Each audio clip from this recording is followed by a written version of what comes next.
ਵਾਹਿਗੁਰੂ ਜੀ ਕਾ ਖਾਲਸਾ ਵਾਹਿਗੁਰੂ ਜੀ ਕੀ ਫਤਿਹ। ਖੋਜ ਗੁਰਬਾਣੀ ਵਿੱਚ ਆਪ ਸਭ ਦਾ ਸਵਾਗਤ ਹੈ ਜੀ। ਸਭ ਨੂੰ ਜੀ ਆਇਆਂ ਜੀ। ਆਓ ਅਸੀਂ ਸਾਰੇ ਮਿਲ ਕੇ ਪਹਿਲਾ ਸ਼ਬਦ ਦਾ ਉਚਾਰਨ ਅਤੇ ਉਸ ਤੋਂ ਉਪਰੰਤ ਉਸ ਦੇ ਅਰਥ ਕਰਾਂਗੇ। ਅੱਜ 18ਵੇਂ ਸ਼ਬਦ ਦੀ ਵਾਰੀ ਹੈ ਜੀ। ਗੌੜੀ ਬ੍ਰਾਹਮਣ ਮਹੱਲਾ ਪਹਿਲਾ। ਰਹਿਣ ਗਵਾਈ ਸੋਏ ਕੇ ਦਿਸ ਗਵਾਇਆ ਖਾਏ, ਹੀਰੇ ਜੈਸਾ ਜਨਮ ਹੈ ਕੌਡੀ ਬਦਲੇ ਜਾਏ। ਨਾਮ ਨ ਜਾਣਿਆ ਰਾਮ ਕਾ ਮੂੜੇ ਫਿਰ ਪਾਛੇ ਪਛਤਾਓ ਰੇ। ਰਹਾਓ ਅੰਤਾ ਧਨ ਧਰਨੀ ਧਰੇ, ਅੰਤ ਨ ਚਾਇਆ ਜਾਏ। ਅਨੰਤ ਕੋ ਚਾਹਨ ਜੋ ਗਏ, ਸੋ ਆਏ ਅੰਤ ਗਵਾਏ। ਆਪਣਾ ਲੀਆ ਜੇ ਮਿਲੇ ਤਾਂ ਸਭ ਕੋ ਭਾਗਟ ਹੋਏ। ਕਰਮਾਂ ਉੱਪਰ ਨਿਬੜੇ ਜੇ ਲੋਚੇ ਸਭ ਕੋਏ। ਨਾਨਕ ਕਰਨਾ ਜਿਨ ਕੀਆ ਸੋਈ ਸਾਰ ਕਰੇ। ਹੁਕਮ ਨਾ ਜਾਪੀ ਖਸਮ ਕਾ ਕਿਸੇ ਵਡਿਆਈ ਦੇ। ਨਾਨਕ ਕਰਨਾ ਜਿਨ ਕੀਆ ਕੋਈ ਸਾਰ ਕਰੇ। ਹੁਕਮ ਨਾ ਜਾਪੀ ਖਸਮ ਕਾ ਕਿਸੇ ਵਡਾਈ ਦੇ।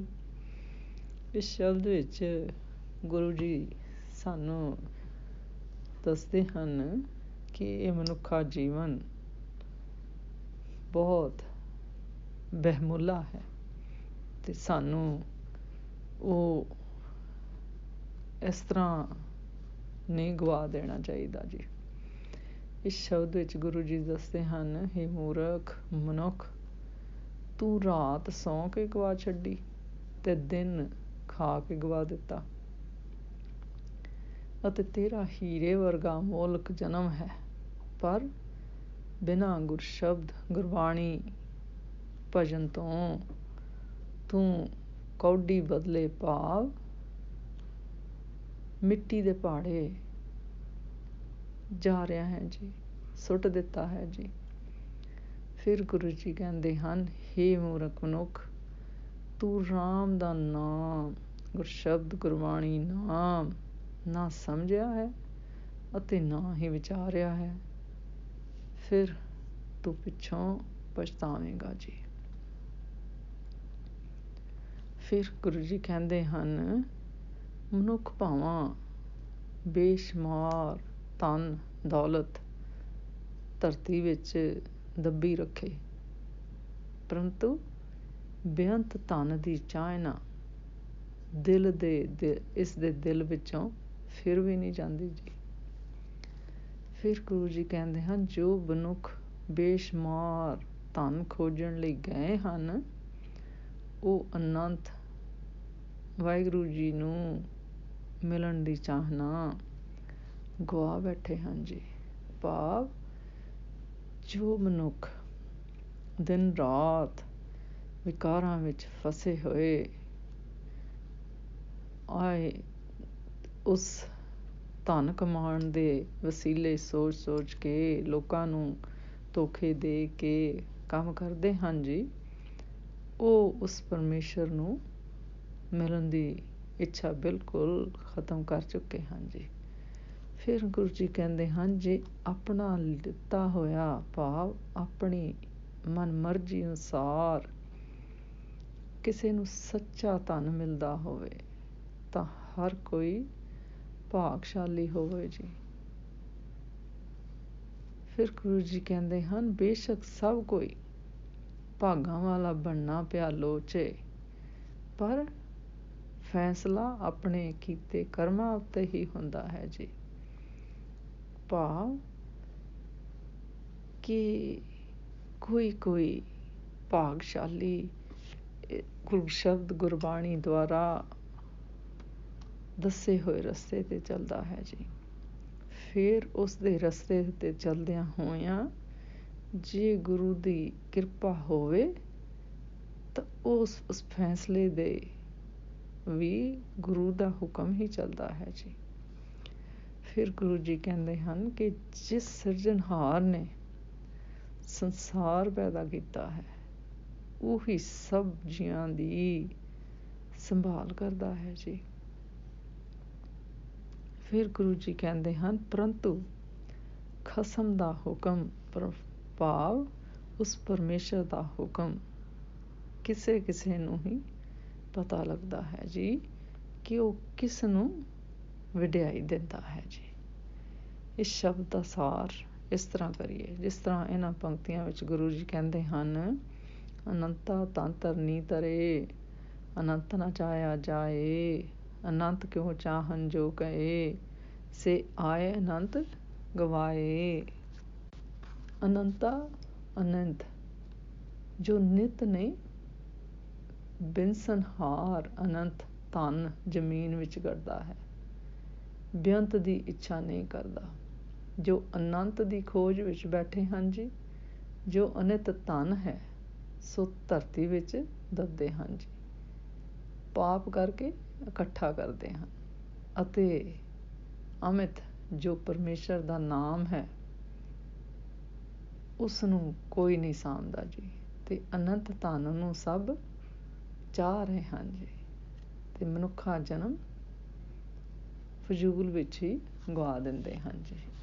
ਫਿਰ ਗੁਰੂ ਜੀ ਇਸ ਪੰਕਤੀ ਵਿੱਚ ਕਹਿੰਦੇ ਹਨ, ਆਪਣਾ ਲੀਆ ਜੇ ਮਿਲੇ ਤਾਂ ਸਭ ਕੋ ਭਾਖਟ ਹੋਏ, ਪਰ ਜੇ ਨਿਰੀ ਇੱਛਾ ਕੀਤਿਆਂ ਹੀ ਨਾਮ ਧਨ ਮਿਲ ਸਕਦਾ ਹੋਵੇ ਤਾਂ ਹਰ ਇੱਕ ਜੀਵ ਨਾਮ ਧਨ ਦੇ ਖਜ਼ਾਨਿਆਂ ਦਾ ਮਾਲਕ ਬਣਿਆ ਹੋਇਆ ਹੋਵੇ ਜੀ। ਮਨੁੱਖਾ ਜਨਮ ਨੂੰ ਹੀਰੇ ਨਾਲ ਤੁਲਨਾ ਦੇ ਕੇ ਗੁਰੂ ਜੀ ਨੇ ਅਗਿਆਨੀ ਮਨੁੱਖ ਨੂੰ ਸਮਝਾਇਆ ਹੈ ਤਾਂ ਜੋ ਇਹ ਆਪਣੇ ਜੀਵਨ ਦੀ ਕਦਰ ਸਮਝ ਸਕੇ ਜੀ।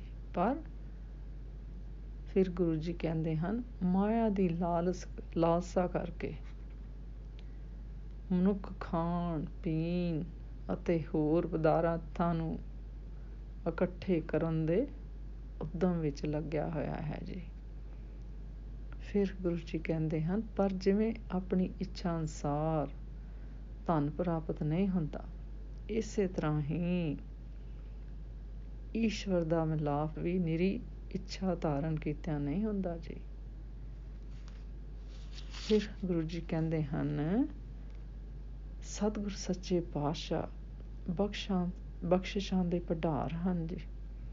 ਇਸ ਵਿੱਚ ਕੋਈ ਸੰਦੇਹ ਨਹੀਂ ਕਿ ਮਾੜੇ ਤੇ ਚੰਗੇ ਕਰਮਾਂ ਦਾ ਫਲ ਹਰ ਇੱਕ ਨੂੰ ਭੁਗਤਣਾ ਪੈਂਦਾ ਹੈ ਜੀ। ਪਰ ਜੇ ਫਲ ਪ੍ਰਦਾਤਾ ਜੀ ਦੇ, ਪਰਮੇਸ਼ਰ ਜੀ ਦੇ ਅੰਮ੍ਰਿਤ ਰੂਪ ਦ੍ਰਿਸ਼ਟੀ ਹੋ ਜਾਵੇ ਤਾਂ ਇਸ ਤੋਂ ਛੁਟਕਾਰਾ ਵੀ ਮਿਲ ਸਕਦਾ ਹੈ ਜੀ। ਫਿਰ ਗੁਰੂ ਜੀ ਕਹਿੰਦੇ ਹਨ, ਕਿਉਂਕਿ ਉਹ ਸਰਬੱਗ ਤੇ ਸਰਬ ਸ਼ਕਤੀਮਾਨ ਹਨ ਜੀ, ਨਿਰਾ ਪਛਤਾਵਾ ਮਨੁੱਖ ਦਾ ਕੁਝ ਨਹੀਂ ਸਵਾਰ ਸਕਦਾ ਜੀ। ਫਿਰ ਗੁਰੂ ਜੀ ਕਹਿੰਦੇ ਹਨ, ਗੁਰਸ਼ਬਦ ਗੁਰਬਾਣੀ ਨਾਮ ਸਿਮਰਨ ਨਾਲ ਹੀ ਇਸ ਦਾ ਛੁਟਕਾਰਾ ਹੋਣਾ ਹੈ ਜੀ, ਅਤੇ ਇਸ ਦੀ ਨਿਰਾਸਤਾ ਦੂਰ ਹੋ ਸਕਦੀ ਹੈ ਜੀ। ਫਿਰ ਗੁਰੂ ਜੀ ਕਹਿੰਦੇ ਹਨ, ਗੱਲ ਸਾਰੀ ਗੁਰਸ਼ਬਦ ਗੁਰਬਾਣੀ ਨਾਮ ਨਾਲ ਸਾਂਝ ਬਣਦੀ ਹੈ ਜੀ। ਜੇ ਮਨੁੱਖਾ ਜਨਮ ਲੈ ਕੇ ਵੀ ਪਰਮੇਸ਼ਰ ਦਾ ਗੁਰਸ਼ਬਦ ਗੁਰਬਾਣੀ ਨਾਮ ਨਹੀਂ ਜਪਿਆ ਤਾਂ ਜਾਣੋ ਕਿ ਇਹ ਮੋਲਕ ਜਨਮ ਕੌਡੀ ਬਦਲੇ ਹਾਰ ਗਿਆ ਹੈ ਜੀ। ਫਿਰ ਭਗਤ ਕਬੀਰ ਜੀ ਇਸ ਪੰਕਤੀਆਂ ਵਿੱਚ ਕਹਿੰਦੇ ਹਨ, ਸਾਸ ਗਰਾਸ ਕੋ ਦਾਤੋ ਠਾਕਰ, ਸੋ ਕਿਉ ਮਨੋ ਵਿਸਾਰਿਓ ਰੇ, ਹੀਰਾ ਲਾਲ ਅਮੋਲ ਜਨਮ ਹੈ, ਕੌਡੀ ਬਦਲੇ ਹਾਰਿਓ ਰੇ। ਭਗਤ ਕਬੀਰ ਜੀ ਕਹਿੰਦੇ ਹਨ, ਜੀਵਨ ਦੇ 12 ਸਾਲ ਬਾਲ ਅਵਸਥਾ ਵਿੱਚ ਬਤੀਤ ਹੋ ਗਏ, 20 ਸਾਲਾਂ ਦਾ ਹੋ ਕੇ ਭਾਵ ਜਵਾਨੀ ਵਿੱਚ ਕੋਈ ਜਪ ਤਪ ਆਦਿ ਸ੍ਰੇਸ਼ਟ ਕਰਮ ਨਹੀਂ ਕੀਤਾ, 30 ਵਰ੍ਹਿਆਂ ਦੀ ਉਮਰ ਹੋ ਗਈ ਤਾਂ ਫਿਰ ਵੀ ਇਸ਼ਟ ਦੇਵ ਦੀ ਪੂਜਾ ਸੇਵਾ ਆਦਿ ਨਹੀਂ ਕੀਤੀ। ਫਿਰ ਗੁਰੂ ਜੀ ਕਹਿੰਦੇ ਹਨ, ਜਦੋਂ ਬੁੱਢਾ ਹੋ ਗਿਆ, ਪੈਰ ਸਿਰ ਹੱਥ ਕੰਬਣ ਲੱਗੇ, ਅੱਖਾਂ 'ਚੋਂ ਆਪ ਮੁਹਾਰੇ ਹੀ ਪਾਣੀ ਵਹਿਣ ਲੱਗ ਪਿਆ, ਤਾਂ ਫਿਰ ਇਸ ਨੂੰ ਗੁਰਸ਼ਬਦ ਗੁਰਬਾਣੀ ਨਾਮ ਚਿੰਤਨ ਲਈ ਪਛਤਾਵਾ ਕੀਤਾ ਤਾਂ ਕੀ ਲਾਭ ਹੋਇਆ ਜੀ। ਫਿਰ ਗੁਰੂ ਜੀ ਕਹਿੰਦੇ ਹਨ ਕਿ ਜਿਵੇਂ ਕੋਈ ਸੂਰਬੀਰ ਪਰਾਈ ਫੌਜ ਵਿੱਚ ਇਕੱਲਿਆਂ ਜਾ ਕੇ ਜਿੱਤ ਆਵੇ ਤਾਂ ਉਸ ਨੂੰ ਬਹਾਦਰ ਸੂਰਬੀਰ ਆਖੀਦਾ ਹੈ। ਤਿਵੇਂ ਹੀ ਮਨੁੱਖਾ ਜਨਮ ਪਾ ਕੇ ਜੋ ਮਨੁੱਖ, ਜੋ ਪ੍ਰਾਣੀ, ਜੋ ਜੀਵ ਸਾਧ ਸੰਗਤ ਵਿੱਚ ਮਿਲ ਕੇ ਗੁਰਸ਼ਬਦ, ਗੁਰਬਾਣੀ, ਨਾਮ, ਸਤਿਗੁਰ ਚਰਨਾਂ ਦੀ ਸ਼ਰਨ ਪ੍ਰਾਪਤ ਕਰਦਾ ਹੈ, ਸਹੀ ਅਰਥਾਂ ਵਿੱਚ ਉਹੀ ਗੁਰੂ ਵਾਹਿਗੁਰੂ ਜੀ ਦੇ ਦਰ 'ਤੇ ਪ੍ਰਵਾਨ ਹੁੰਦਾ ਹੈ ਜੀ। ਭਾਵ ਗੁਰਸ਼ਬਦ, ਗੁਰਬਾਣੀ ਰਾਹੀਂ ਉਸ ਪਰਮੇਸ਼ਰ ਦੇ ਹੁਕਮ ਨੂੰ ਸਮਝ ਕੇ ਅਸੀਂ ਆਪਣੇ ਹਰਮੂਲ ਨਾਲ ਮਿਲਾਪ ਕਰ ਸਕਦੇ ਹਾਂ ਜੀ।